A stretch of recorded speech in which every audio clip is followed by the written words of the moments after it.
Hari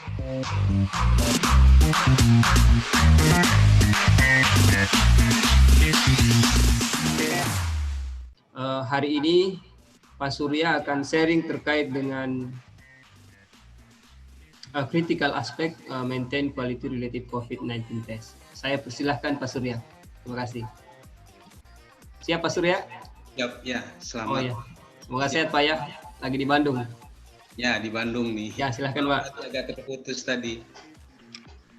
Ya, Assalamualaikum warahmatullahi wabarakatuh.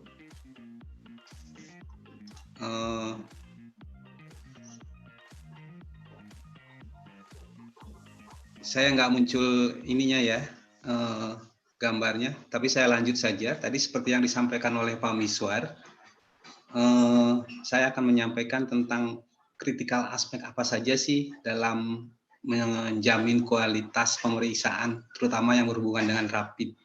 Ya. Pertama-tama saya sampaikan salam nih buat semua teman-teman TLM yang boleh dibilang pada saat COVID ini merebak, kita semua kaget tentunya kan.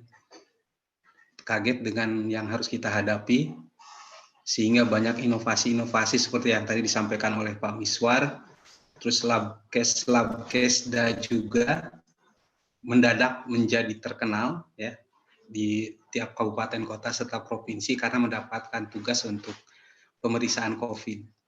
Nah, dalam presentasi ini saya akan membagi dalam 5 bahasan. Pertama tentang penetapan bencana, kedua pemeriksaan lab COVID-19, kondisi ideal untuk pemeriksaan COVID itu seperti apa, dan kondisi yang sekarang terjadi serta aspek kritisnya.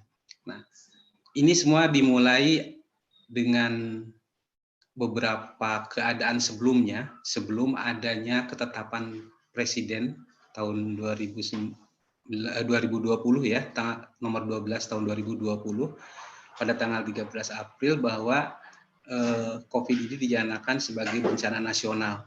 Padahal sebelumnya itu sudah ada pemeriksaan lab COVID itu yang menyelenggarakan awalnya ada di Balitbangkes sesuai dengan tupoksinya. Tapi sejak merebaknya kasus COVID ini di Indonesia, 16 Maret itu ada penunjukan dari Kemenkes tentang jejaring laboratorium COVID. Itu hanya 12 lab yang ditunjuk, tapi setelah itu muncul lagi selang beberapa hari saja, karena ada usulan dari provinsi, di mana ada lab yang mampu dan memang dibutuhkan sebanyak mungkin lab untuk melakukan pemeriksaan COVID, itu tanggal 19 Maret menjadi 34 lab, ya, itu Labkesda terutama, dan beberapa rumah sakit, serta ditetapkan yang terakhir tanggal 26 Maret, itu untuk beberapa universitas laboratoriumnya yang dapat memeriksa COVID-19. Nah, sedangkan untuk pengaturannya sendiri, sejauh ini yang diakui untuk konfirmasi itu kan menggunakan RT-PCR ya, itu sesuai dengan surat edaran dari Kemenkes nomor 234 2020, itu diatur tentang sarana dan prasarana dan tata caranya untuk lab yang melakukan pemeriksaan COVID-19 untuk PCR-nya. Terus ada juga pengaturan, itu pedoman pencegahan dan pengendalian coronavirus disease yang edisi keempat dikeluarkan oleh Kemenkes.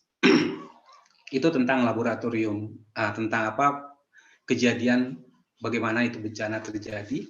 Nah, sedangkan secara ilmiah bahwa pemeriksaan COVID-19 itu sendiri kan bisa dilakukan dengan pemeriksaan antigennya sendiri, ya, RNA-nya, lewat RNA-nya, yang kedua dengan pemeriksaan antibodi. Nah, masing-masing punya keuntungan dan kelebihan, ya. Kalau untuk yang COVID-19 menggunakan real-time PCR itu kan memang untuk konfirmasi dan betul menyatakan ada atau tidaknya antigen di dalam tubuh. Sedangkan yang antibodi itu hanya sebagai penunjang saja, tidak bisa dijadikan penentunya.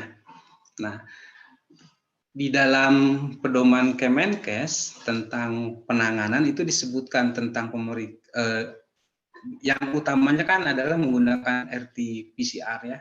Tapi karena masih terbatas, itu dianjurkan juga untuk menggunakan rapid.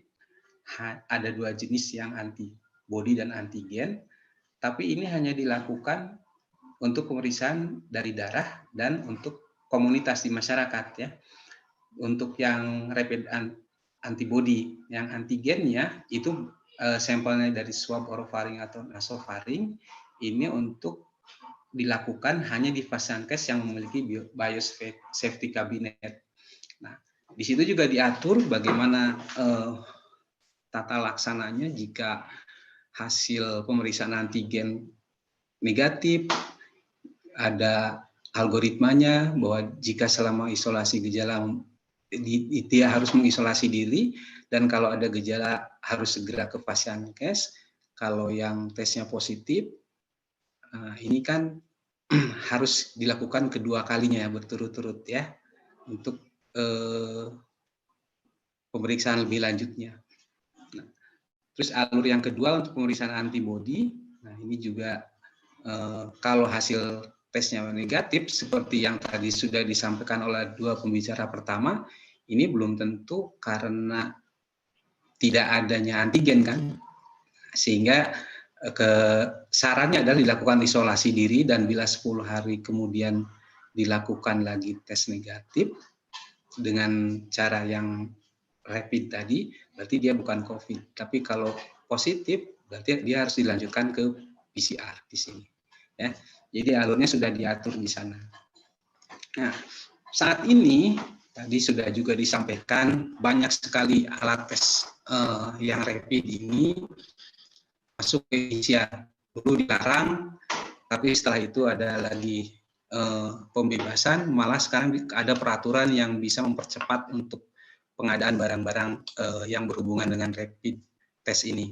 Nah, ini yang tadi disampaikan juga menimbulkan banyak kebingungan, mulai dari awal pertama kali ada bantuan dari luar, itu sampai terjadi perdebatan mana yang mau dipakai antara serum, plasma, atau dari fingerprint,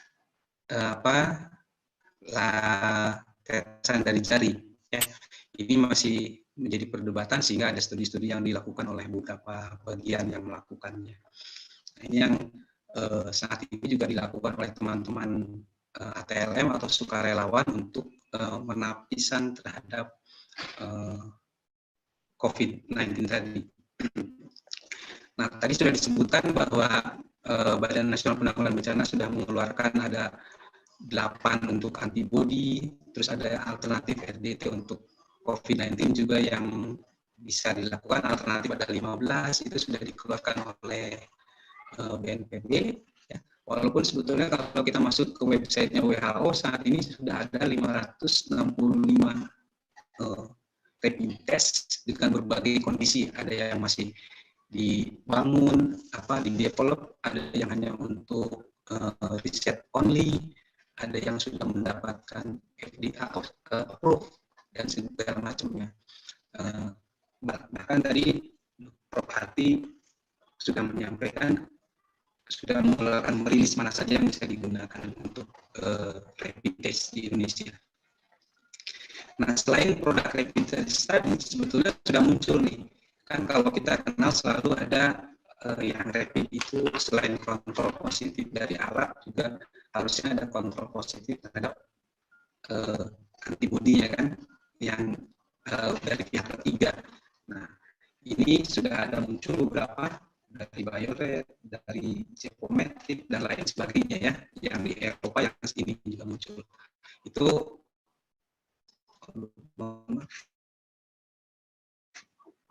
slide-nya saya lanjut tadi. Ini ya. Jadi sudah muncul, cuma saya kira juga belum ada yang menggunakan di Indonesia tentang itu. Nah, kalau kita melihat pada kondisi ideal, seharusnya kan disebutkan di standar ISO ya, bahwa pemeriksaan itu harus metode yang standar. Jika metodenya tidak standar atau dimodifikasi, maka harus dilakukan validasi. Kalaupun kita menggunakan metode yang sudah valid, sebelum digunakan untuk pasien harusnya kan diverifikasi dulu, ya. Nah, begitu juga yang rapid test. Nah, rapid test ini kan untuk tes cepat, ya. Kalau di beberapa literatur menyebutkan bahwa rapid test itu masuk ke dalam kategori POCT. Sementara kalau dia dikatakan POCT, itu harus ada penjaminan mutunya, ya. Nah, seperti yang disebutkan di 15189 bahwa POCT itu harus berada di bawah pengelolaan laboratorium. Artinya yang menandatangani hasil bukan yang melakukan pemeriksaannya. Karena kan pemeriksaan itu dilakukan oleh banyak orang nih. Kadang-kadang yayasan atau ada yang mandiri beli sendiri kit insertnya, dilakukan pemeriksaan. Itu kalau kita berbicara sebagai orang lab, harusnya itu semua masuk dalam tanggung jawab laboratorium. Ya, artinya divalidasi hasilnya itu oleh laboratorium.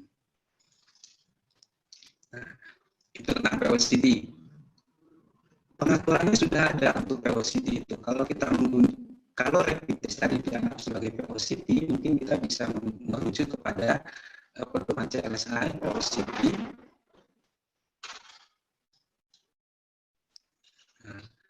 POCT 4K2 ya, itu yang dari CLSI atau yang dari standar ISO tentang POCT yang ini, ya. Nah, tadi disebutkan tentang verifikasi dan validasi di 15189 itu ada di elemen 5.1.2 dan 5.5.1.3, ya. Itu kalau dia dianggap sebagai POCT. Next. Oke. Agak melambat mungkin ya responnya.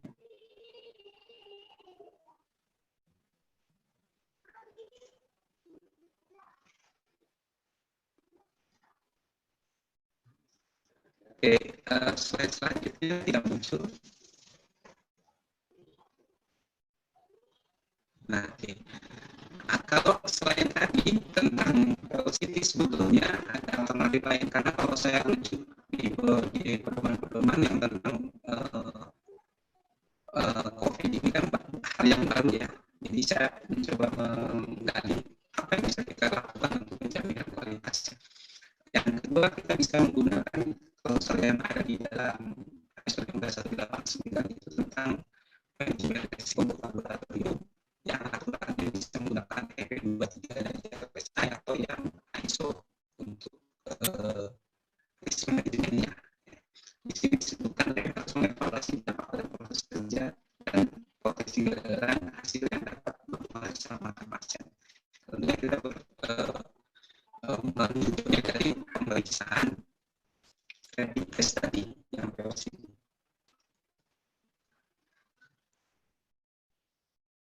Oke, selanjutnya ini mohon maaf ini agak tidak segera berpindah slide-nya.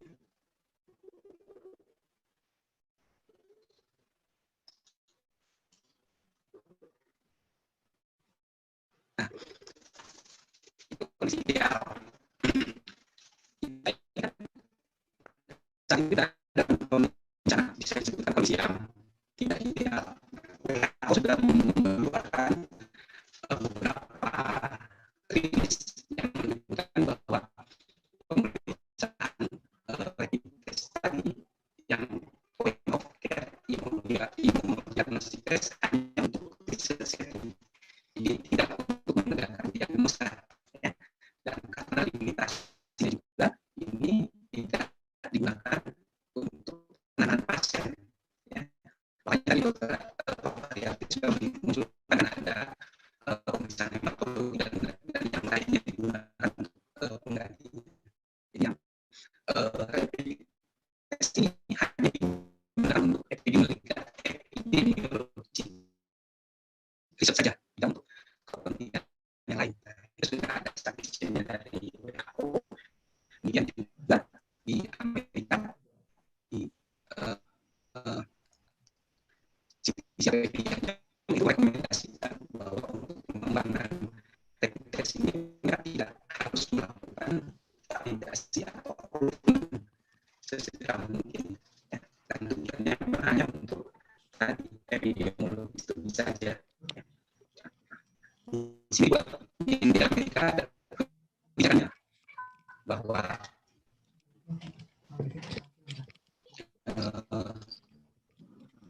hanya untuk diberikan kesempatan untuk pengembangan metode itu efektif. Ada kasus saya ada rekomendasi yang dianjurkan. Pak Surya, mohon maaf suaranya agak tidak begitu jelas. Suaranya kenapa? Tidak. Boleh dilanjut Pak Miswar? Ya silahkan Pak. Oke. Nah tadi kebijakan di luar negeri kan seperti itu ya, dan rekomendasi studi validasinya juga seperti itu.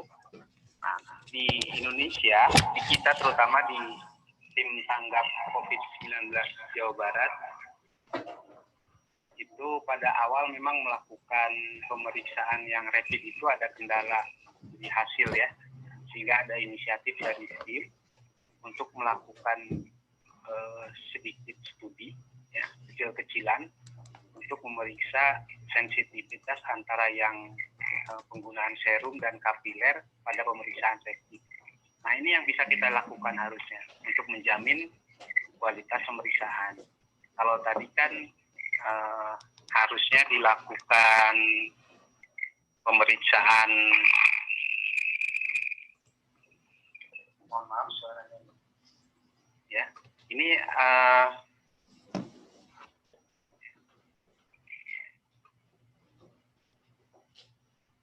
halo?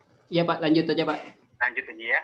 Nah ini yang sudah dilakukan, terutama di Jawa Barat ya, itu antara Labkes Provinsi Jawa Barat, Fakultas Kedokteran Pajajaran, sama Rumah Sakit Hasan Sadikin, serta dibantu yang dari IPB ya.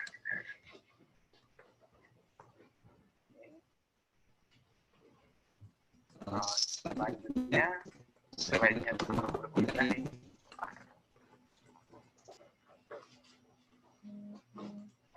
Nah, kalau berdasarkan aspek kritis yang ada di ISO PS22367 atau risk management yang bisa digunakan, ini kan ada beberapa parameter bagian di pra pemeriksaan, di pemeriksaan dan di pasca pemeriksaan, kira-kira yang akan berpengaruh terhadap hasil untuk pemeriksaan rapid tadi. Yang pertama adalah identifikasi pasien, informasi diagnostik, kesalahan preparasi, wadah sampel, labeling, transportasi. Di pemeriksaannya itu hasil QC, prosedur yang tidak sesuai, kesalahan alat dan reagen, atau bahkan penundaan pemeriksaan. Pada pasca pemeriksaan, itu hasil yang salah, penulisan, pasien yang salah, bahkan sampai bisa ke penerimaan yang salah. Ya, ini kalau yang menerimanya salah, hasilnya positif, itu kan bisa jadi meresahkan masyarakat. Ini yang harus kita juga ikutin prosedur penyerahan hasil. Ya. Nah, kalau melihat dari aspek kritis tadi sudah disampaikan, yang harus diutamakan oleh teman-teman yang terjun langsung itu adalah safety first ya, lindungi dulu diri sendiri. Kalau semangat untuk bekerja, saya kira semua sangat antusias ya, tidak perlu diragukan lagi, bekerja secara sukarela untuk memerangi COVID sama-sama, ya, walaupun tidak punya kompetensi pengambilan swab, tapi masih ada semangatnya kan. Ini beberapa foto termasuk Kepala Labkes Jabar nih yang berada di ruang safety level untuk menjelaskan kondisi di Jawa Barat kepada Gubernur. Nah, masalah penggunaan APD saya kira sudah disampaikan oleh Pak Adnan secara detail pada webinar yang pertama. Nah, tadi juga tentang masalah sampling, ini sudah dibahas tadi oleh beberapa oleh pembicara pertama, kedua dan ketiga. Yang jelas kita harus menganggap bahwa semua bahan adalah infeksius, sehingga kita harus melengkapi APD, apalagi pada kejadian yang bisa menimbulkan penyebaran ya, gunakan Google atau face shield. Digunakan kalau sampling sebaiknya digunakan area terbuka.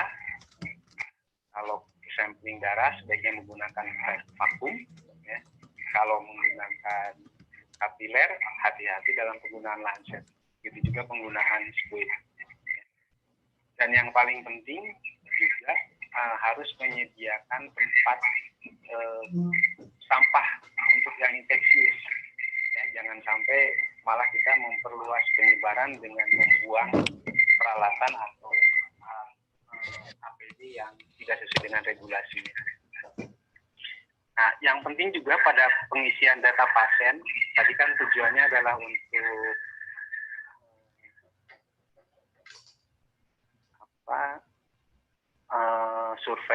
surveillance kesehatan ya, maka ikuti pedomannya bahwa data pasien itu harus sesuai dengan lampiran 6, 7, dan 8 di pedoman tentang COVID yang dikeluarkan oleh Kemenkes. Ini untuk pemeriksaan PCR, ya. Ini untuk pemeriksaan yang antibody, ada formnya.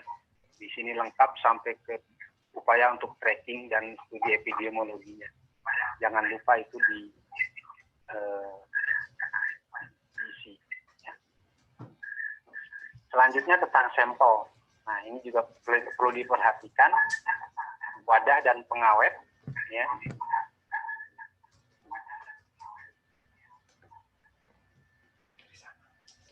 Ya, selain itu juga labeling harus jelas dan mudah dibaca. Terus pengemasan harus sesuai dengan standar WHO, ada 3 layer, dan preparasi kalau memang ada sentrifuge tadi, sentrifugasi atau tindakan lain yang bisa menimbulkan aerosol, gunakan BSC atau BSL. Ya. Begitu juga penggunaan sentrifuge. Nah, ini ada anjuran tadi lebih baik yang full blood dan segera dilakukan pemeriksaan untuk sampel. Sedangkan untuk prosedur pemeriksaannya sendiri, karena ini adalah baru yang dikembangkan karena secara mendadak, maka yang harus kita pegang secara jelas atau kita lakukan dengan baik adalah mempelajari kit insert. Ya, ini yang kadang-kadang lupa kan, mungkin karena tulisannya juga masih bahasa asing, sehingga akhirnya hanya menggunakan kebiasaan yang suka dilakukan. Karena di kit insert itu banyak sekali informasi, mulai dari interferensi, sensitivitas, spesifisitas, limitasinya segala macam. Itu yang pertama kita pelajari, nanti ke bawah kita akan bahas beberapa kit insert yang saya temukan, dan masalah-masalah yang bisa di highlight. Ya. Selanjutnya adalah bahwa ikutin prosedur secara benar, ya. Apa yang harus dilakukan, terutama pada saat dropping juga di sini, dropping pembawanya, terus waktu pembacaan jangan melebihi yang ditentukan oleh produsen kitnya. Perhatikan kontrolnya ini, ya, kan biasanya ada 3 step ya, yang terakhir itu adalah kontrol yang untuk menyatakan bahwa proses kromatografinya itu selesai sampai di atas. Dan kalau ada keraguan-raguan, konfirmasi dengan pihak kedua atau orang ketiga. Ya. Itu pada saat prosedur pemeriksaan. Nah, ini limitasi boleh kita lihat. Di hampir semua yang saya temukan, selalu mereka menyatakan bahwa kitnya itu belum di-approve. Kalau di Amerika oleh FDA, kalau di Eropa oleh FDA. Ya. Dan dia mengikuti, kalau yang Amerika dia mengikuti guidance dari FDA. Ya, untuk COVID tadi. Kita harus lihat di situ negatif result, bahwa itu bukan berarti kita ada virus, ya. Dia harus dilanjutkan dengan molekular diagnostik. Terus antibody testing hanya digunakan untuk diagnosa atau ini, ya, yang positif result juga nih. Jadi nah, ini yang harus kita lihat, ya. Terus salah beberapa yang ada lagi. Terus misalnya di sini akurasi, ya. Belum lagi yang hasil negatif tadi, itu bisa jadi karena sampel yang tidak baik atau antibodinya yang belum muncul, jadi dia pada masa awal infeksi, atau variasi dari filar virusnya ya, yang bisa merubah antibodinya. Di kit insert juga disebutkan adanya kontrol kit tadi ya, atau kalau perlu ke depan kita harus segera pesan nih bahan kontrol untuk melakukan kontrol terhadap benar atau tidaknya pemeriksaan yang kita lakukan. Ya. Tentang pembuangan ada juga disebut di sini di salah satunya bahwa disposal of the diagnostic ini harus mengikuti regulasi yang ada. Ya. Expired date juga mohon diperhatikan, dan penyimpanannya, karena ini kan dia berdasarkan migrasi ya, kromatografi itu, jadi kalau sudah terganggu maka dia tidak akan bisa bekerja dengan benar. Begitu juga preparasi sampel. Nah, itu yang harus dilakukan. Lain lagi, ini limitasi ya, yang negatif, hasil harus dievaluasi dengan data yang lain dan berdasarkan tenaga medis. Ya, jadi hasil antibodi itu tidak bisa digunakan menjadi satu-satunya penentu, tidak bisa digunakan menjadi satu-satunya penentu diagnosa ya, yang antibodi tadi. Penyimpanan harus diperhatikan tadi, seperti yang saya sampaikan, penanganan sampel dan waktu pembacaan ini mungkin agak berbeda dari setiap kit insert ya, waktunya. Pada yang ini saya temukan 10 menit, lebih dari 10 menit mungkin hasilnya akan berubah. Ya. Oke. Dan jangan lupa lihat juga safety data sheet-nya. Ya. Di situ ada penjelasan-penjelasan tentang bahaya yang bisa timbul dari kit insert tadi. Ini contohnya, ya, yang dari Kali Biotech. Ini yang lain juga sama ada. Ya, cuma kebetulan yang saya dapatkan yang ini. Selanjutnya, kemungkinan yang bisa terjadi adalah pada saat pelaporan. Ya. Kalau pelaporannya sendiri kan bisa menyebutkan ini ya, anti-SARS-CoV-2 IgM dan IgG-nya non-reaktif, atau IgM-nya reaktif, IgG non-reaktif, atau IgM-nya non-reaktif, IgG-nya reaktif, atau IgM dan IgG-nya reaktif. Ini cara melaporkan, cara pembacaan, ya, dan cara melaporkan tadi, apalagi sekarang ada banyak pemeriksaan yang oleh individu atau rumah sakit melakukan pemeriksaan yang rapid kan. Nah ini harusnya ikutin jalurnya. Kalau tidak salah kemarin dari gugus tugas waktu webinarnya PDS Taklim disebutkan bahwa rumah sakit tinggal mendaftarkan diri sebagai pemeriksa rapid, nanti dapat akun dari gugus tugas COVID ya, dan mereka bisa memasukkan data langsung. Nah ini tidak perlu lagi ribet sehingga tidak ada kesalahan data atau kesalahan hasil. Karena yang diminta oleh gugus COVID itu nomor HP dan NIK, sehingga memudahkan untuk tracking penyakit. Nah, kerahasiaan data juga jangan sampai ini data kita berikan kepada yang bukan berwenang ya, karena bisa menimbulkan kekhawatiran di masyarakat. Apalagi masih ada stigma yang tidak baik terhadap yang positif COVID. Yang harus diperhatikan tadi, kalau ada pemindahan atau penulisan ulang data secara manual, harus ada verifikasi, data pasiennya pastikan lagi dengan benar, validasi hasilnya harus oleh yang ekspertis, dan ini tadi pengiriman harus kepada yang berwenang, dan kalau interpretasi itu harus dilakukan secara komprehensif oleh expert, karena tadi banyak biomarker lain yang bisa mendukung suspek untuk COVID-19. Nah, kalau melihat tadi juga sudah disampaikan ya, kalau melihat perjalanannya yang antigen itu akan menurun mulai dari saat infeksius. Ini ilustrasi saja, sampai akan menurun di 28, antibodinya baru muncul yang IgM di 7 sampai 21, sementara yang IgG-nya baru muncul di 4 bulan. Nah, ini kan akan memberikan makna yang berbeda untuk setiap hasil rapid antibody. Ya. Kira-kira seperti ini. Kalau PCR-nya positif, IgG-nya negatif, itu bisa jadi pada periode awal infeksi. Kalau PCR positif, IgM positif, IgG-nya negatif, mungkin pada early stage-nya, ya, belum sampai ke mungkin 7 hari lah ya. Nah, kalau semuanya positif, ini pada masa aktif. Nah, ini sesuai dengan perjalanan yang ini tadi, ya. Jadi bisa jadi tadi IgG-nya positif, IgG-nya positif itu belum tentu juga ada kekebalan. Mungkin kekebalan tadi seperti yang disampaikan oleh Prof. Haryati itu dari infeksi sebelumnya atau yang lain.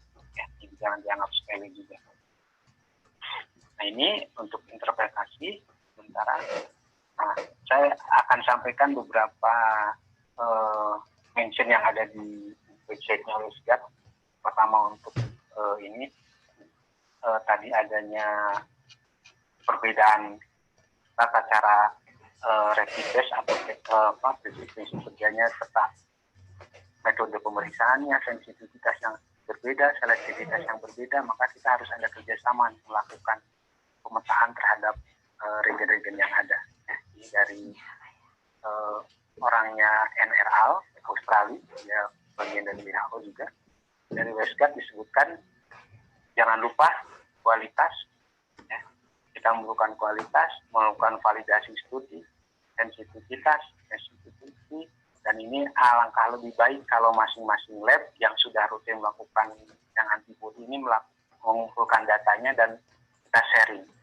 Kita lakukan studi, mungkin tadi yang disampaikan Dr. Sian juga, kita bisa sama-sama bikin studi bersama ya tentang komparabilitas atau standarisasi pemeriksaan.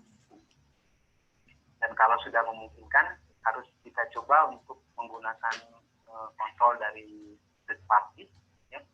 Jangan hanya menggunakan kontrol positif yang ada di webnya saja.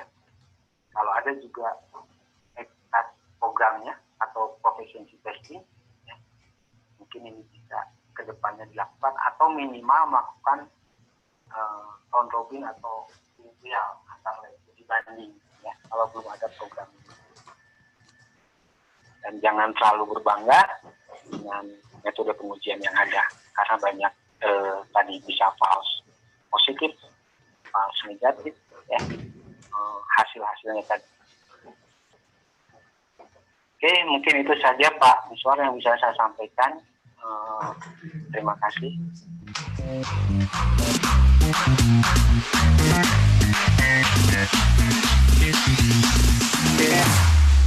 Here we go now.